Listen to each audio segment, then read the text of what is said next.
1989 வருஷம் ஆகஸ்ட் மாசம்பா. 7 பதின்பருவ பசங்க எப்பவும் போல ஒரு நார்மலான வீக்கெண்ட் கேம்பிங் போலான்னு வீட்டை விட்டு கிளம்புறாங்க. ஃப்ரெண்ட்ஸ் கூட சிரிச்சு பேசிட்டு சாப்பாடெல்லாம் மூட்டை கட்டிக்கிட்டு ஜாலியா ரயில் ஏறி சைபீரிய காடுகளுக்குள்ள போறாங்க. மெஸ்ஜூரச்சன்ஸ் நகருக்கு வெளில இருக்கிற அந்த பெரிய மலைக்காட்டுக்குள்ள அவங்க போனதுதான். அப்புறம் அவங்க வெளில வரவே இல்லை. அடுத்த நாள் விடியற் காலையில அந்த பக்கமா வேலைக்கு வந்த ரயில்வே தொழிலாளர்கள் கேசினெட்ஸ் ரயில் நிலையத்துக்கு பக்கத்துல இருக்கிற தண்டவாள ஓரத்துல அந்த 7 பசங்களும் பிணமா கிடக்கிறத பார்த்துட்டு அலறாங்க. சோவியத் அரசாங்கம் உடனே வந்து இந்த கேஸ அவசர அவசரமா மூடுறாங்க. அவங்க சொன்ன அபிஷியல் காரணம் என்ன தெரியுங்களா? பசங்க நைட்டு குடிச்சிட்டு தண்டவாளத்திலே தூங்கிட்டாங்கப்பா. அந்த வழியா வந்த ரயில் மோதி விபத்துல செத்துட்டாங்க. கேட்கறதுக்கு ரொம்ப சிம்பிளா ஒரு துரதிருஷ்டவசமான விபத்து மாதிரி தான் தெரிஞ்சது. ஆனா அடுத்த சில நாட்கள்லே அவங்க குடும்பத்தாருக்கு பயங்கரமான சந்தேகங்கள் வர ஆரம்பிச்சது தம்பி. அந்த பசங்களோட உடம்புல இருந்த காயங்கள் ரொம்ப விசித்திரமா இருந்தது. சில பேரோட துணிகள் எல்லாம் ஏதோ மர்மமான முறையில கிழிஞ்சிருந்தது. அங்க இருந்த சாட்சிகளும் போலீஸ் சொல்ற கதைக்கும் ஸ்பாட்ல இருந்த எவிடன்ஸுக்கும் சம்பந்தமே இல்லைன்னு சொல்ல ஆரம்பிச்சாங்க. பல வருஷங்களுக்கு அப்புறம் ஃபாரன்சிக் ஆஃபீஸர்ஸ் இந்த கேஸை மறுபடியும் ஓபன் பண்ணி பார்த்தப்பதான் அண்டார்டிகா குளிர விட ஒரு நடுங்க வைக்கிற உண்மை வெளியில வந்தது. புதுசா பண்ண மெடிக்கல் டெஸ்ட்ல என்ன தெரியுதுன்னா, ரயில் வந்து மோதுறதுக்கு முன்னாடியே அதுல சில பசங்க செத்து போயிருந்திருக்காங்க.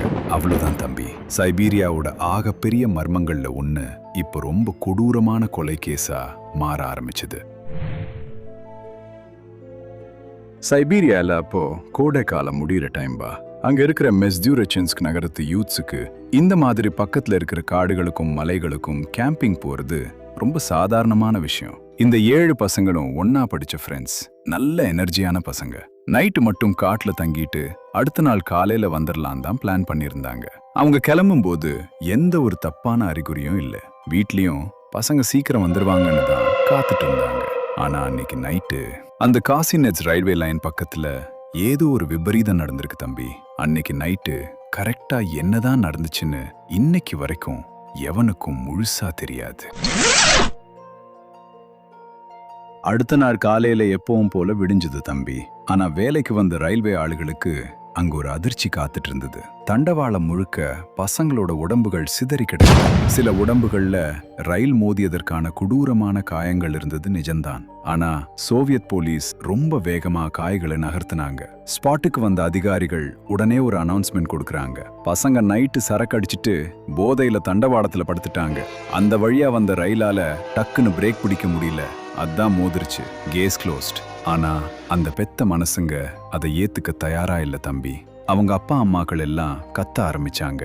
ரயில் மோதி இருந்தா காயம் எப்படி இருக்காது, சில காயங்கள் ரொம்ப விசித்திரமா இருக்கு. அது மட்டும் இல்லாம இன்வெஸ்டிகேஷன் ஃபைல்ல பல முக்கிய விவரங்களை போலீஸ் மறைக்குதுன்னு சண்டை போடுறாங்க. ஊருக்குள்ளேயும் மெதுவா வதந்தி பரவ ஆரம்பிச்சதுப்பா. ரயில் வரதுக்கு முன்னாடியே யாரோ அந்த பசங்களை அட்டாக் பண்ணிருக்காங்கன்னு சில பேரும், இல்லப்பா இதுக்கு பின்னாடி ஏதோ பெரிய தலைங்க இருக்காங்க, அதான் கவர் அப் பண்றாங்கன்னு சில பேரும் பேசிக்கிட்டாங்க. ஆனா 1989ல சோவியத் யூனியன் இருந்த நிலைமைக்கு அரசாங்கத்தோட முடிவை எதிர்த்து கேள்வி கேட்கறது எவ்வளவு பெரிய ஆபத்துன்னு உங்களுக்கு தெரியும். அதனால வேற வழி இல்லாம அந்த பெற்றோர்களின் குரல் அடக்கப்பட்டு அந்த மர்மம் அப்படியே பல வருஷத்துக்கு அமைதியா பொதிஞ்சு போச்சு. மாசங்கள் ஓடி வருஷங்கள் ஓடி பல தசாப்தங்கள் கடந்து போச்சு தம்பி. ஒரு வழியா இந்த கேஸை மறுபடியும் ரீஓபன் பண்றாங்க. இப்போ இருக்கிற மாடர்ன் ஃபாரன்சிக் டெஸ்ட் பண்றதுக்காக புதைக்கப்பட்ட அந்த பசங்களோட உடம்புகளை கல்லறையிலேருந்து தோண்டி வெளில எடுக்கிறாங்கப்பா. அங்கதான் அத்தனை பேருக்கும் தூக்கி வாரி போட்டுது. லேட்டஸ்ட் ரிப்போர்ட்ஸ்ல என்ன சொல்றாங்கன்னா, உடம்புகளுக்கு சில காயங்கள் ரயில் நேரடியா மோதி வந்த காயங்கள் இல்லவே இல்ல.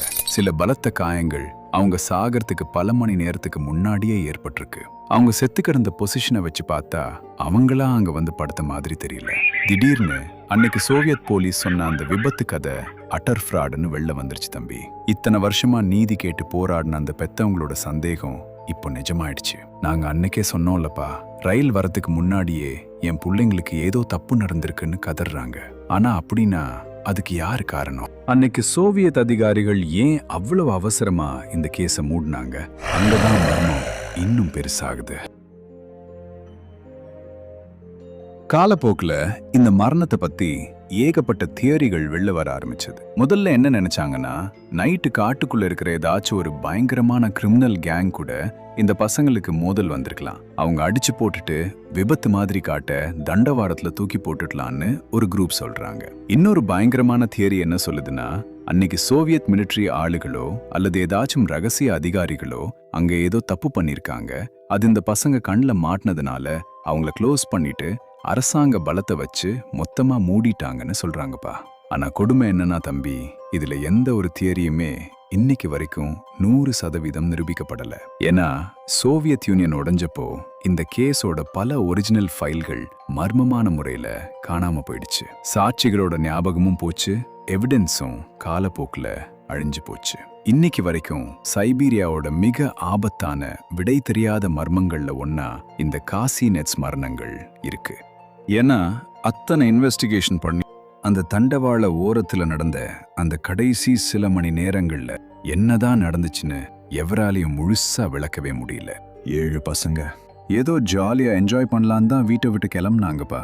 ஆனா பாருங்க, அவங்களோட மரணம் பல தசாப்த கால பயத்தையும் சந்தேகத்தையும் விடை தெரியாத கேள்விகளை மட்டும்தான் மிச்சம் வச்சுட்டு போயிருக்கு. அது நிஜமாலுமே விபத்தா இல்ல அதை விட மோசமான ஏதாச்சும் கொடூரமான கொலையா?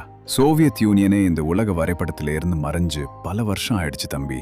ஆனா அந்த காசி நெட்ஸ் ரயில் நிலையத்துல அன்னைக்கு நைட்டு சூழ்ந்த அந்த அமைதி இன்னைக்கு வரைக்கும் அந்த சைபீரிய காட்டுக்குள்ள அப்படி